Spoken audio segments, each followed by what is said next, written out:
नमस्कार दोस्तों, एक बार फिर से स्वागत है आपका अपने यूट्यूब चैनल पर। दोस्तों, ये रिसर्च एप्टीट्यूड का 4th लेक्चर है। 3 लेक्चर ऑलरेडी डिस्कस हो चुके हैं। आज के इस लेक्चर में हम देखेंगे कि शोध पद्धतियाँ क्या हैं, कौन कौन से इसके प्रकार हैं और शोध नैतिकता क्या है, इन पर डिस्कस करते हैं। चलिए स्टार्ट करते हैं। प्रत्येक शोध एक विशेष प्रकृति की समस्या और वैज्ञानिक समाधान प्रस्तुत करती है। यदि शोध समस्या की प्रकृति ऐतिहासिक है तो उसे हम ऐतिहासिक शोध कहते हैं, और यदि समस्या की प्रकृति विवरणात्मक है, जिसका वर्णन करना है, तो उसे हम विवरणात्मक शोध कहते हैं, और यदि समस्या की प्रकृति प्रयोगात्मक है तो उसे हम प्रयोगात्मक शोध कहते हैं। इसी प्रकार अन्य समस्याओं की प्रकृति के ऊपर निर्भर करता है कि उसका शोध कैसा होगा और उसकी विधि क्या होगी। शोध की विधियों का वर्गीकरण विद्वानों ने अनेक प्रकार से किया है। किसी ने क्षेत्र के अनुसार वर्गीकरण करते हुए कहा है कि शिक्षा संबंधी, मनोवैज्ञानिक संबंधित तथा ऐतिहासिक संबंधी शोध के रूप में वर्गीकरण किया है, तो किसी ने उसके उद्देश्यों अथवा आंकड़े प्राप्त करने की विधि के आधार पर वर्गीकरण किया है। शोध विधियों को हम निम्नलिखित रूपों में समझ सकते हैं। फर्स्ट है ऐतिहासिक शोध, हिस्टोरिकल रिसर्च। परिभाषा है वेस्ट के अनुसार संबंधित समस्याओं के वैज्ञानिक विश्लेषण से है। इसमें विभिन्न पद भूतकाल के संबंध में एक नया सूत्र पैदा करते हैं। इसका संबंध वर्तमान और भविष्य से होता है। ऐतिहासिक शोध के उद्देश्य। फर्स्ट है ऐतिहासिक शोध का मूल उद्देश्य भूतकाल के आधार पर वर्तमान को समझना एवं भविष्य के लिए सतर्क होना होता है। सेकंड है किसी क्षेत्र विशेष के व्यवसाय कार्यकर्ताओं के लिए पुनः अनुभव के आधार पर भावी कार्यक्रम की रूपरेखा निर्धारित करने में सहायता करती है। थर्ड है वर्तमान में जो सिद्धांत तथा क्रियाएं व्यवहार में हैं उनके अनुभव एवं विकास की परिस्थितियों का विश्लेषण करता है। ऐतिहासिक शोध का महत्व कितना महत्वपूर्ण है। फर्स्ट है यह शिक्षा शास्त्रियों, मनोवैज्ञानिक तथा शोध कार्य में लगे अन्य व्यक्तियों के प्रति सम्मान को प्रकट करता है। सेकंड है ऐतिहासिक शोध अंधविश्वासों एवं भ्रम निवारण करता है। थर्ड है ऐतिहासिक शोध वर्तमान शिक्षा और मनोवैज्ञानिक समस्याओं का हल ढूंढने में सहायता करती है। फोर्थ है ऐतिहासिक शोध भूतकाल की गलतियों से परिचय कराकर हमें भविष्य के प्रति सतर्क बनाती है। ऐतिहासिक शोध के कौन कौन से पद होते हैं। फर्स्ट है आंकड़ों का संग्रह, सेकंड आंकड़ों का विश्लेषण और थर्ड आंकड़ों का विश्लेषण एवं रिपोर्ट। ऐतिहासिक शोध के क्षेत्र कौन कौन से क्षेत्र के अंतर्गत आता है। फर्स्ट है बड़े शिक्षा शास्त्रियों एवं मनोवैज्ञानिकों के विचार, समस्याओं एवं प्रयोगशाला द्वारा किया गया कार्य। थर्ड है शिक्षा की संवैधानिक व्यवस्था। फोर्थ है पुस्तक सूची की तैयारी आदि। अब सेकंड है विवरणात्मक शोध, डिस्क्रिप्टिव रिसर्च। ऐसा शोध जिसमें वर्तमान स्थिति का वर्णन, विश्लेषण और संश्लेषण किया जाता है वह विवरणात्मक कहा जाता है। इस शोध कार्य का मूल रूप से क्या है का अध्ययन किया जाता है, इसमें क्या है का वर्णन किया जाता है। विवरणात्मक शोध के उद्देश्य क्या हैं।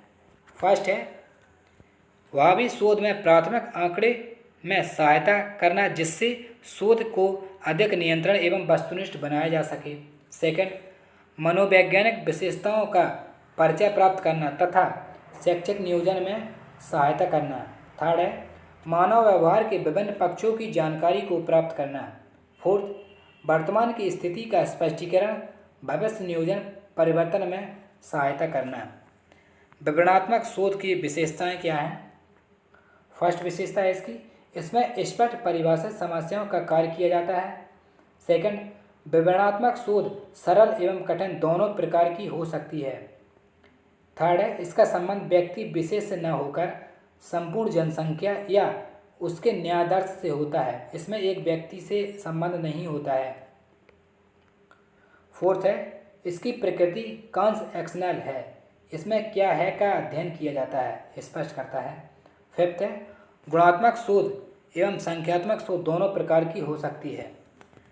विवरणात्मक शोध के पद कौन कौन से हैं? फर्स्ट है शोध समस्या का कथन, सेकंड उचित प्रकार की सर्वेक्षण विधि का चुनाव, थर्ड सर्वेक्षण के उद्देश्यों का निर्धारण करना, फोर्थ यह सुनिश्चित करता है कि आंकड़े प्राप्त करने की उपकरण उपलब्ध है, क्या यह समय पर तैयार हो सकता है, फिफ्थ प्रस्तावित सर्वेक्षण की सफलता का पूर्वानुमान लगाना, छठवां है शोध हेतु न्यायाधीश का चयन, सेवन आंकड़े प्राप्त करने का विकल्प, और एट आंकड़ों का संग्रह, और 9 आंकड़ों का विश्लेषण करना। विवरणात्मक शोध का क्षेत्र किस क्षेत्र के अंतर्गत आता है? फर्स्ट है सर्वेक्षण अध्ययन, सेकंड अंतर संबंधों का अध्ययन, और थर्ड है विकासात्मक अध्ययन। अब इसके बाद है विवरणात्मक शोध के प्रकार कौन कौन से प्रकार होते हैं? फर्स्ट इसका है प्रयोगात्मक शोध, सेकंड क्रियात्मक शोध, और थर्ड अंतर्वस्तु विश्लेषण, और फोर्थ है नैदानिक विधि, और फिफ्थ है अंतर अनुशासनात्मक विधि। थर्ड आ गया प्रयोगात्मक शोध, एक्सपेरिमेंटल रिसर्च। चलिए इसको देखते हैं। प्रयोगात्मक विधि अर्थ तथा उपयोगिता की दृष्टि से अत्यंत व्यावहारिक है, क्योंकि इसमें अध्ययन नियंत्रित परिस्थितियों में किया जाता है। इसमें कोई चीज़ हम प्रयोग करके ही अध्ययन करते हैं। परिभाषा चैपल के अनुसार नियंत्रित दशाओं के लिए किए गए निरीक्षण को प्रयोग है, प्रयोगात्मक विधि कहते हैं। प्रयोगात्मक विधि की कौन कौन सी विशेषताएं हैं? इसकी फर्स्ट विशेषता है यह भी एक चर की धारणा पर आधारित है।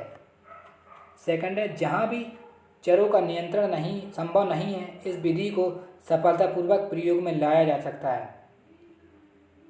थर्ड है मानव परिस्थितियों में सभी संबंधित चरों पर नियंत्रण नहीं कर सकता, इस कारण सभी समस्याओं का प्रयोगात्मक अध्ययन भी नहीं किया जा सकता।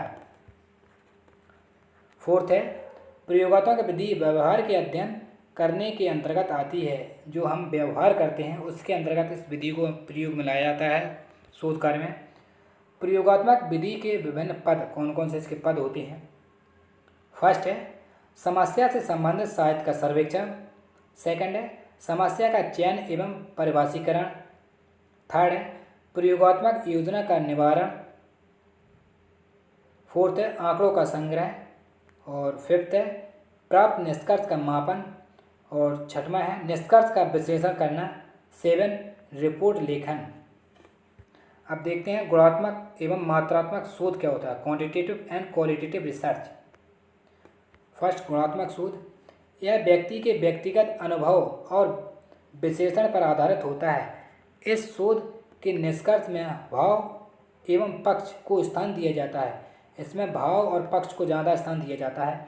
इसके अंतर्गत शोध समूह केंद्रीय गहन अध्ययन साक्षात्कार तथा दस्तावेजों की समीक्षा पर आधारित होता है।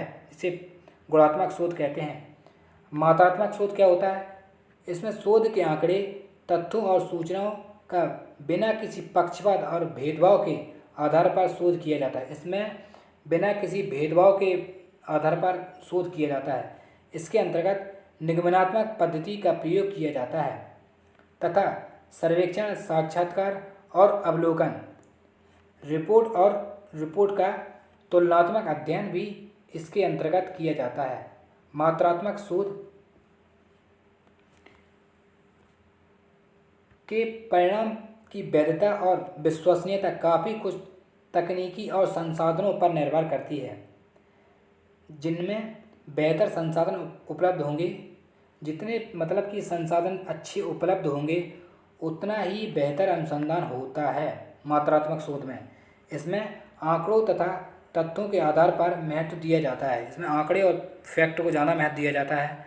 अब देखते हैं शोध में नैतिकता, एथिक इन रिसर्च क्या होती है। जब अधिकांश लोग नैतिक मूल्यों के बारे में सोचते हैं तो वे मानते हैं कि यह सही एवं गलत का आकलन करने के लिए नियम है। एक नियम है एथिक्स। नैतिक मूल्य वे नियम हैं जो हमें स्वीकार और अस्वीकार चीज़ों के बारे में बताते हैं।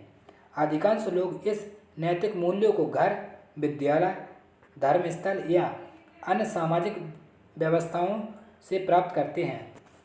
दूसरे शब्दों में कह सकते हैं कि शोध संबंधी नैतिक मूल्यों वे नियम हैं जो किसी इस शोध के नियोजन, संचालन एवं रिपोर्टर्स में सहायता करती है। नैतिक मूल्यों को हम इस प्रकार समझ सकते हैं। फर्स्ट है शोध संबंधी आंकड़ों का संग्रह, उपयोग एवं उनकी व्याख्या करना। सेकंड, शोध परियोजनाओं की रिपोर्टिंग एवं समीक्षा करने की विधियाँ। थर्ड है शोध करने वाले सभी शोधकर्ताओं का आपसी संबंध एवं उनके बीच समन्वय। फोर्थ है शोधकर्ताओं एवं उन सभी कारणों के बीच आपसी संबंध जो शोध कार्य को प्रभावित करते हैं। शोध के नैतिक मूल्यों से संबंधित कुछ नीतियां हैं। फर्स्ट है एकता, अपने वायदों एवं समझौते के कार्य के साथ ईमानदारी ऐसा करना विचार एवं कार्य को सुसंगठित करने के लिए आवश्यक है। सेकंड है ईमानदारी, एक शोधकर्ता को सही प्रकार के आंकड़े, विधियां, परिणाम आदि ईमानदारी पूर्वक करना चाहिए। थर्ड, खुलापन, शोधकर्ता को आंकड़े, उपकरणों, विचारों, आवश्यकताओं के विवरण करना चाहिए। खुलापन होना चाहिए एक शोधकर्ता को। फोर्थ है सावधानी, शोधकर्ता को अपने शोध कार्य में अत्यंत सावधानी बरतनी चाहिए। सभी चीज़ों को अच्छी तरह जांच पड़ताल करना आवश्यक होता है। फिफ्थ है वस्तुनिष्ठता शोध, इसमें डिजाइन, आंकड़ों के विश्लेषण करना की व्याख्या, लेखन आदि में वस्तुनिष्ठ के नियम का पालन करना चाहिए। छठवां है गोपनीयता, शोधकर्ता को अपने संवाद को गोपनीय रखना चाहिए। मतलब जो रिसर्च करते हैं, जो रिसर्च स्कॉलर होते हैं, उनको अपनी डेटा को गोपनीयता रखना चाहिए। 7, सहयोगियों का सम्मान, शोधकर्ताओं को अपने सहयोगियों के से अच्छा व्यवहार करना चाहिए। जो रिसर्च करते हैं जिस फील्ड में, सभी लोग, उनको एक दूसरे के प्रति व्यवहार अच्छी तरीके से करना चाहिए। 8, उचित परामर्श देना, छात्रों को गाइड द्वारा शोध कार्य में शिक्षित निर्देशन सहयोग प्रदान करना, अच्छे से बताना किसी चीज़ को। और 9 है सामाजिक उत्तरदायित्व, सरकार में सामाजिक दायित्वों को निभाया जाता है। शोध कार्य में सामाजिक उत्तरदायित्व को निभाया जाता है, लोगों की भलाई के लिए करना आवश्यक है। 10वां है वैधता, शोध कार्य में किसी के साथ जन्म स्थान आदि के आधार पर किसी के साथ भेदभाव नहीं करना चाहिए। शोध कार्य पूर्णतः संवैधानिक वैधता होनी चाहिए। शोध के नैतिक मूल्यों संबंधी 5 सिद्धांत। फर्स्ट है खुले रूप से वैधानिक संविदा पर आधारित विचार विमर्श। सेकंड, विभिन्न प्रकार की भूमिकाओं के लिए स्वयं को तैयार करना। और थर्ड है सूचना सहमति नियमों का अनुपालन करना। फोर्थ है गोपनीयता का सम्मान करना, इसकी सीमाओं से परिचित होना। फिफ्थ है नैतिक मूल्यों से संबंधित संसाधनों की जानकारी प्राप्त करना। शोध कार्य में नैतिकता को बनाए रखने हेतु सिद्धांतों का पालन करना अति आवश्यक होता है। तो आई होप आपको ये वीडियो पसंद आया होगा। तो चलिए